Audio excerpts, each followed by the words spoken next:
तुम्हारा दिल नहीं भरा 6 दिसंबर से? तुम्हारा दिल नहीं भरा दिल्ली की सड़कों पर हमारे खून की होली खेलने से? तुम्हारा दिल नहीं भरा हमारे बच्चों का एनकाउंटर करने से? तुम्हारा दिल नहीं भरा बुलडोजरों से हमारे घरों को तोड़ने से? तुम्हारा दिल नहीं भरा हमारे बच्चों के सरों से हिजाब खींचने से?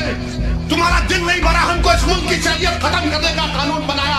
अब तुम हमको हमारे वजूद को मिटाना चाहते हो?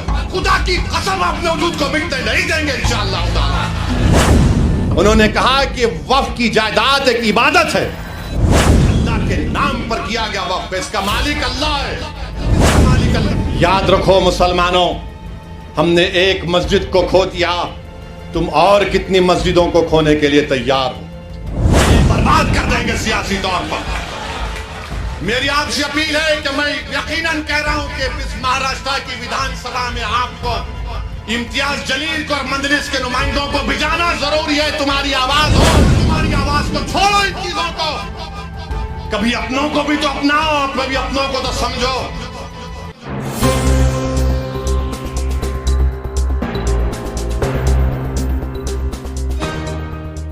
अब ये डीट का चक्कर ये है कि अगर खुदा ना खास्ता यह कानून बन जाएगा तो फिर आपको जितनी वक्फ की जायदादें हैं उसको रजिस्टर करवाने के लिए जब आप जाएंगे कलेक्टर साहब के पास तो कलेक्टर बोलेगा कहां है इसका कागज?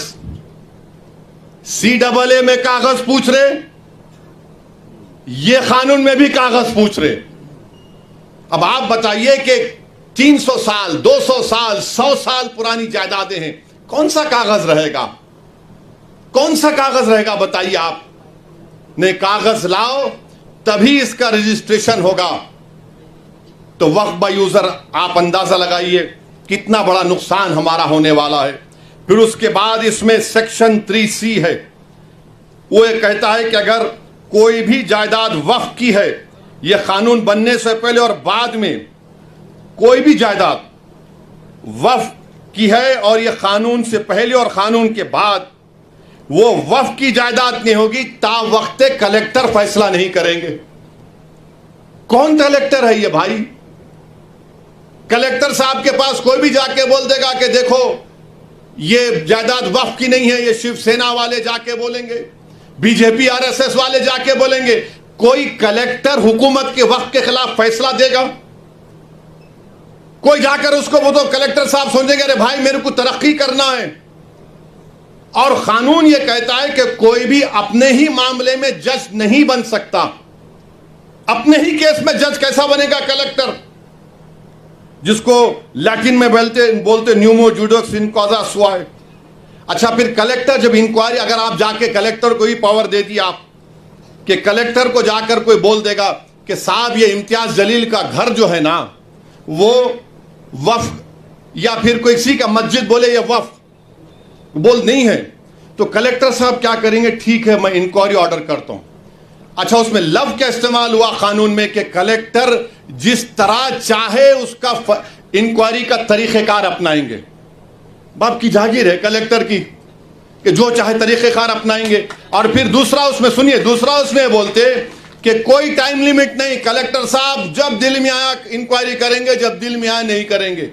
और तरफे तमाशा यह है कि जब तक कलेक्टर की इंक्वायरी मुकम्मल नहीं होती वो जायदाद वक्फ की नहीं रहेंगी। यानी मेरी मस्जिद है और मस्जिद को कलेक्टर बोलेगा मैं इंक्वायरी कर रहा हूं, तुम्हारे खिलाफ कंप्लेंट आई तो नमाज नहीं पढ़ना, तुम्हारी दरगाह है तुम फातिहा नहीं करना, तुम्हारा मदरसा है तुम नहीं तालीम दिलाना, मैं इंक्वायरी कर रहा हूं। अब इंक्वायरी सुबह क़यामत तक चलेगी, आप तो महरूम हो गए। यह कानून में लिखा गया है, याद रखिए। सेक्शन 3C आपको कह रहा हूं।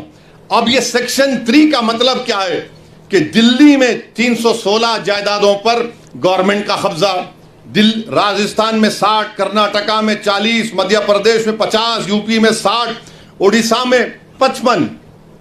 और सच्चर कमेटी में कहा गया कि दिल्ली के जो 123 जायदादें जो हुकूमत नहीं दी मुसलमानों को, 2007 में सच्चर कमेटी में कहा गया कि उसकी कीमत 7,000 करोड़ थी। 7,000 करोड़ कीमत थी उसकी। आज हम 2024 में आ गए। कौन वक्फ को छीन रहा है? नरेंद्र मोदी दुनिया का सबसे बड़ा झूठा है और जालिम है। आप कब्जा करके बैठे, 84 से कब्जा करके बैठे हैं, बल्कि उससे पहले से। और 7,000 करोड़ की जायदाद, यानी कलेक्टर साहब जैसा कानून बनेगा, कलेक्टर साहब बोल देंगे नो नथिंग डूइंग। ये 123 प्रॉपर्टीज जो 2007 में 7,000 करोड़ की थी, आज 2024 में शायद कम से कम 20,000 करोड़ की तो हो सकती है। मोदी जी बोलेंगे नहीं नहीं भाइयों बहनों, मैं तुम्हारा भाई हूं, 20,000 करोड़ दे दो तुम मेरे को। अरे आप अंदाजा लगाइए, सेक्शन 3C को निकाल कर ये कह रहे हैं।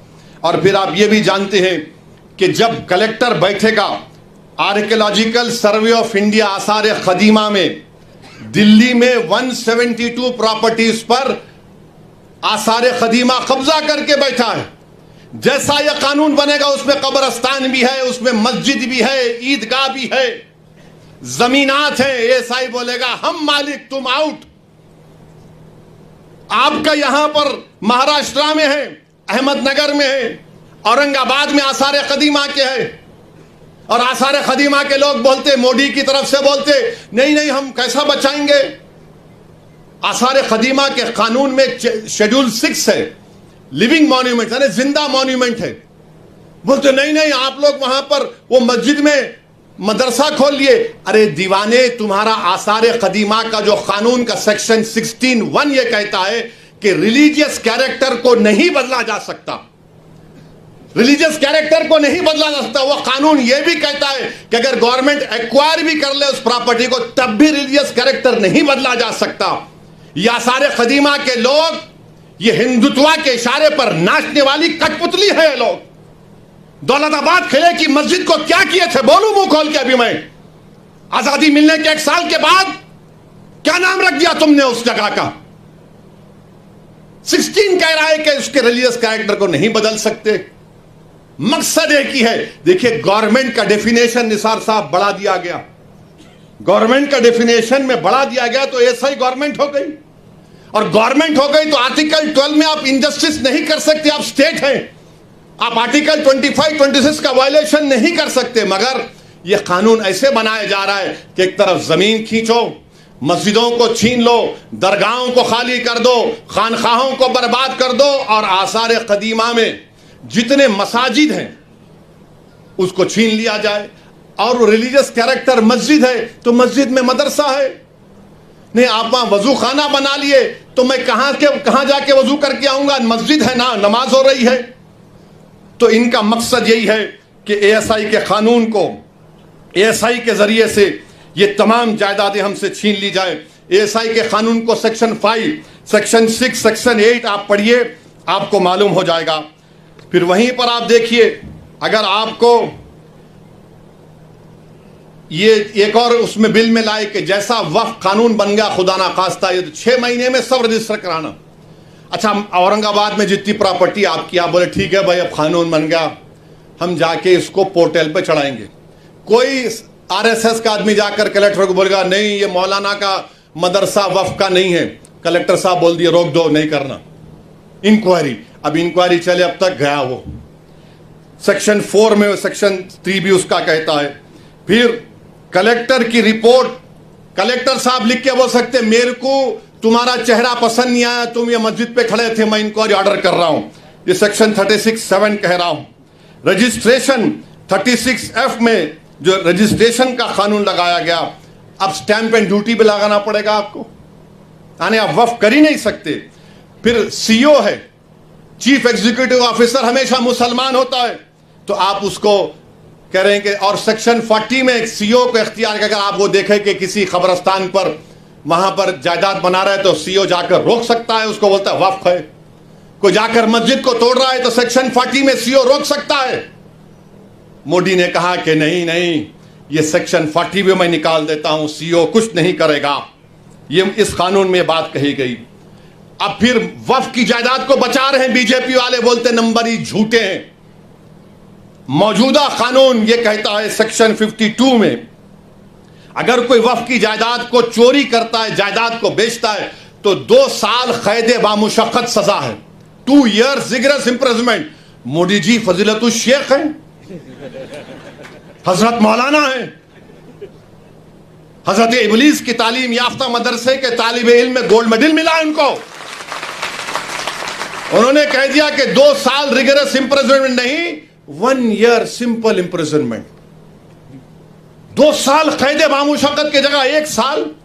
पहले नॉन बेलेबल था, मोदी जी बोले जेलों को खाली कर दूंगा, वक्फ को लूटो। अब बेलेबल कर दिए। पहले जुडिशियल मैजिस्ट्रेट के पास, फर्स्ट एमएम के पास, आप बोले नहीं नहीं जरूरत ही नहीं है, मैं हूं तो मुमकिन है, ये काम कर दिए। फिर उसके बाद आप देखते हैं कि लिमिटेशन का कानून क्या है कि अगर आप किसी की जमीन पर 12 साल एडवर्स 12 साल आप काबिज हैं तो आप ओनर बन जाते। वक्फ के कानून में नहीं है, आप 11 साल रहो, 100 साल रहो, 200 साल रहो।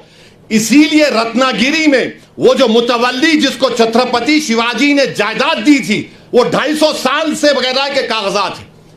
अब अगर लिमिटेशन निकल जाएगा तो वो 250 एकड़ पर, बल्कि 652 एकड़ पर जो लोग काबिज है वो सब मालिक बन जाएंगे।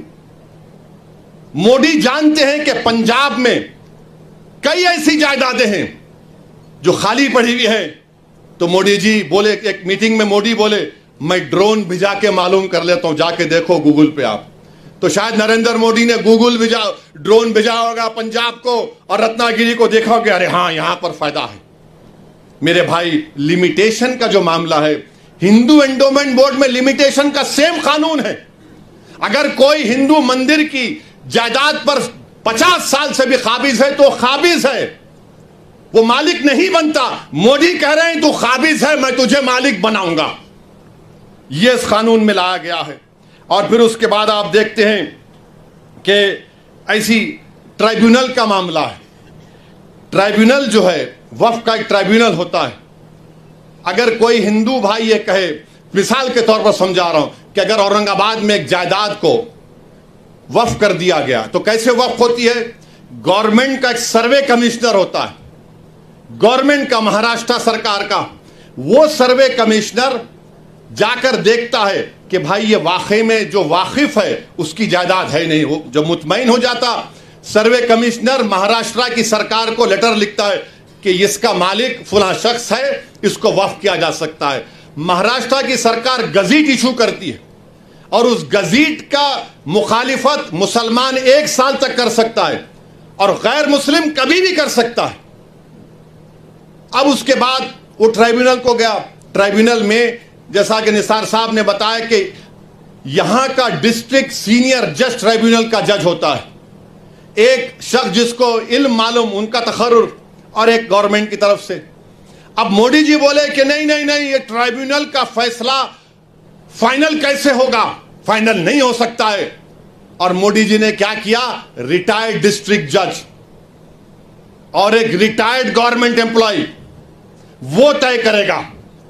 मेरे भाई, जब आप रेलवेज का ट्राइब्यूनल है, आरसीटी, एनजीटी, एयरपोर्ट का AIT, national waters dispute tribunal NBWDT, national consumers dispute redressal commission, income tax appellate tribunal, national company law tribunal, appellate tribunal for electricity, intellectual property appellate board, CAT, competition appellate tribunal, arm forces debt recovery tribunal, securities appellate tribunal, telecom dispute settlement appellate tribunal. ये सब final है, ये सब final है, मगर हमारा tribunal क्यों नहीं फाइनल होगा? और ये आरएसएस वाले झूठे हैं, बीजेपी वाले झूठे हैं, शिंदे वाले झूठे हैं, कह रहे हैं कि नहीं ये फाइनल कैसे होगा, अपील नहीं होगी। अरे दीवाने, रिवीजन पिटीशन डाला जाता है। ये तमाम 15 ट्राइब्यूनल का डिसीजन फाइनल है। इसके खिलाफ हाई कोर्ट में जब जाते हैं तो रिवीजन जाता है। लाखों करोड़ों केसेस कोर्ट में पेंडिंग है, ट्राइब्यूनल से जल्द फैसला होता है। नरेंद्र मोदी जी बोले नहीं, ट्राइब्यूनल फाइनल नहीं होगा, रिवीजन नहीं, अपील माने फिर अपील सुनना हाई कोर्ट।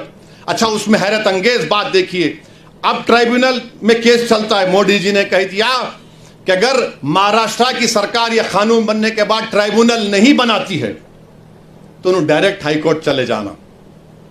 अगर ट्राइब्यूनल बनाती है, नहीं बनाती है, तो मोदी, महाराष्ट्र की सरकार बोलेगा आप हिंदू एंडोमेंट ट्राइब्यूनल के पास चले जाओ या किसी और ट्राइब्यूनल के पास चले जाओ। अगर 2 लोग हैं, एक बैठ गए तो उन्होंने सुन ले सकते हैं। अभी निसार साहब बता रहे थे दोनों में झगड़ा हो गया तो क्या होगा, उसका भी कोई प्रोविजन नहीं। यानी अगर आप देखेंगे तो हर तरीके से, हर जाविये से आप देख रहे हैं कि जायदाद को मुसलमानों से छीन लिया जाए। अच्छा, जितने मुतवल्ली हैं सेक्शन 61 में, अगर कलेक्टर मुतवल्ली साहब को लगे मुतवल्ली ये दरगाह और मस्जिद को बोल दो एक तुम्हारी नहीं है, लिख कर दो जल्दी।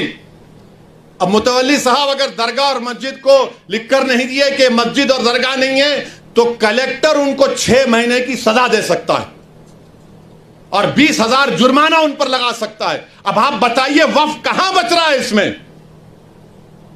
अरे बीजेपी, आरएसएस, शिंदे वालों, ये जायदाद गवर्नमेंट की नहीं है, हमारे पुरखों की है, हमारे आबो अजदाद की है, ये प्राइवेट प्रॉपर्टी है। तुम कैसा इसमें मुदाखलत कर सकते हो?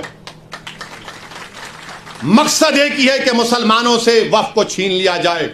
और मुझे आखिर में सिर्फ इतना कहना है कि मुझे मौलाना खालिद सैफुल्लाह रहमानी साहब दामन बरकातहू के अल्फाज याद आ रहे हैं। उन्होंने कहा कि वक्फ की जायदाद एक इबादत है, एक इबादत है। वो हमको हमारी इबादत से महरूम कर दे रहे आप। दरगाह सलीम चिश्ती है, बाज ऐसे रंग बिरंगी कपड़े पहनकर मोदी के पैर छूने वालों, तुम्हारे बाप दादा की खबरों को जब छीन लिया जाएगा तुमको अंदाजा होगा। तुम जब चमचागिरी कर रहे हो नरेंद्र मोदी की जाकर, बड़े बड़े आस्थानों के तुम वाबस्ता हो। अरे याद रखो, बड़े बड़े आस्थानों से वाबस्ता होने की बुनियाद पर तुम बड़े नहीं होते। अल्लाह का खौफ और उसके हबीब से मोहब्बत तुमको बड़ा बनाती। वहां जाकर बोल रहे नहीं ऐसा नहीं है। अरे तुम्हारे बाप का है ये वक्फ, तुम्हारे बाप का वक्फ है ये अल्लाह के नाम पर किया गया वक्फ है। इसका मालिक अल्लाह है, सुबह क़यामत तक इसका मालिक अल्लाह रहेगा।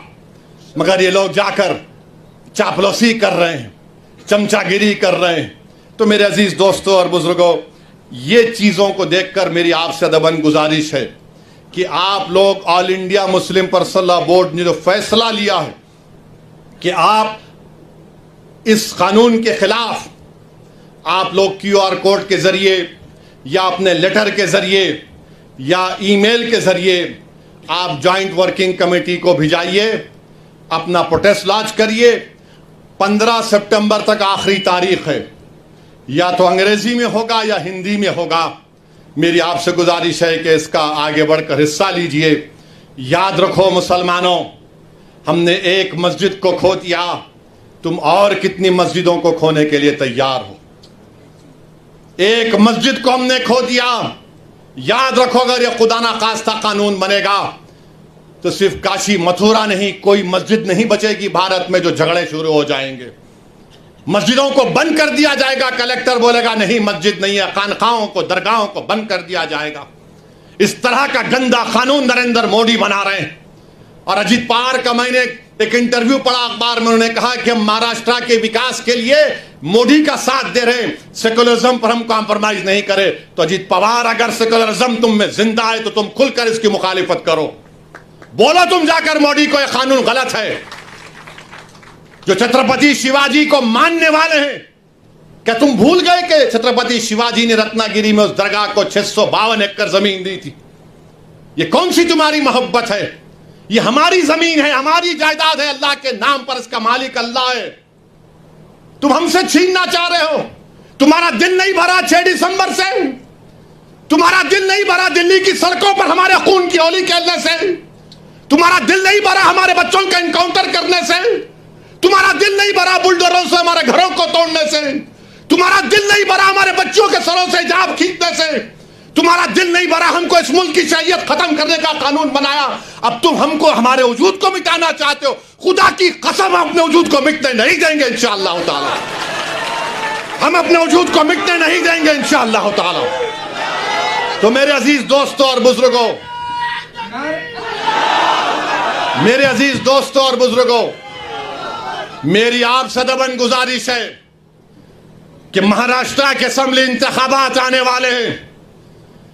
मैं आपसे अपील कर रहा हूं, जो लोग वक्फ की जायदादों को बर्बाद करने आ रहे हैं, आप और हम मिलकर उनको इंशाअल्लाह बर्बाद कर देंगे सियासी तौर पर।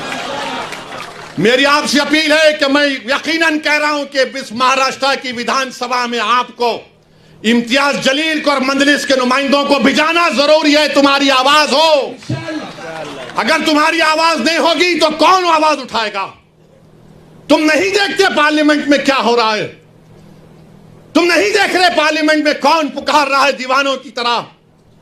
क्या तुमको नजर नहीं आ रहा कि किसके कलेजे में, सीने में, किसकी आंख में आंसू है जो तड़प तड़प कर देख रहा है कि मेरे बर्बादी का कानून मेरे आंखों के सामने बनाया जा रहा है?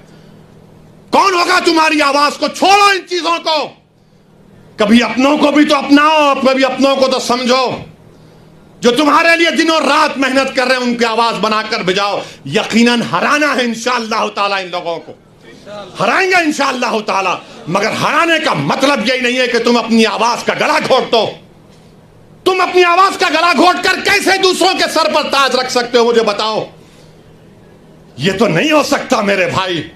तो मेरी आपसे गुजारिश है कि इस बात पर भी आप गौर करिए। हम लड़ रहे हैं और लड़ते रहेंगे इंशाअल्लाह ताला। और अगर मोदी ये कानून बनाते हैं तो जैसा कि पर्सनल लॉ बोर्ड ने फैसला लिया कि अगर एहतजाज होगा मोदी जी तो आप हमारे वजूद को मिटाना चाह रहे हैं, बेहतर यह है कि मैं रोड पर आकर अपने आप को खत्म कर लूं, मगर अपने घर में बैठकर अपनी जायदादों को छीनना नहीं देख सकता जो अल्लाह उसका मालिक है। मैं घर में बैठकर नहीं दे सकता कि जिसका मालिक अल्लाह है उसको जायदाद को छीन लिया जाए। यह हुकूमत की जिम्मेदारी होगी। आपको अगर कानून बनाना है तो रोजगार दो, कानून बनाना है तो महिलाओं को बचाओ। अरे कैसा हमारा मुल्क हो चुका है कि उज्जैन में बीच सड़क पर, फुटपाथ पर एक जालिम शैतान एक खातून की अस्मत रेजी कर रहा है। यह कैसा हमारा देश हो गया है? यह गांधी का मुल्क, यह आजाद का मुल्क, अंबेडकर का मुल्क, कि वो उसका वीडियो निकाल रहा है अस्मत रेजी का।